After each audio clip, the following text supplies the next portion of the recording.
আবার বিশ্বকর্মা পুজো। হ্যাঁ, চমকে গেলেন নাকি? হ্যাঁ, ঠিকই শুনেছেন, আবারও বিশ্বকর্মা পুজো, অর্থাৎ অকাল বিশ্বকর্মার বোধন। দুর্গা পুজোর ঠিক 90 দিন পর অর্থাৎ মাঘ মাসের শুক্লাপক্ষের পঞ্চমী তিথিতে এই পুজোর আয়োজন করা হয় হুগলি জেলার বেগমপুর, খরসরাই, তাজপুর সহ একাধিক গ্রামে। চন্দননগরের আলোকসজ্জা আর কুমারটুলির প্রতিমা, এই দুই মেলবন্ধনে জমে ওঠে অকাল বিশ্বকর্মার পুজো।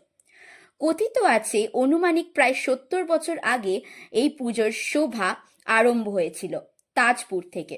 এই অকাল বিশ্বকর্মার ইতিহাস কিন্তু বহু প্রাচীন। শোনা যায় যে এই খরসরাই, তাজপুর সহ একাধিক জায়গায় তাঁতি সম্প্রদায়ের বাস, আর এই তাঁতি সম্প্রদায় দুর্গাপুজোর আগে যে বিশ্বকর্মা পুজো হয় সেই পুজোয় তারা অংশগ্রহণ করতে পারেন না। দুর্গাপুজোর আগে শাড়ি তৈরিতে তাদের প্রবল পরিশ্রম করতে হয়, তাই তারা এই অকাল বিশ্বকর্মার বোধন শুরু করে, যা পরবর্তীকালে বারোয়ারির রূপ নিয়েছে।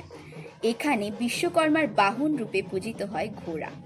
আর এই পুজোকে কেন্দ্র করে ভিড় জমান আশেপাশের গ্রামের প্রায় কয়েক হাজার দর্শনার্থী।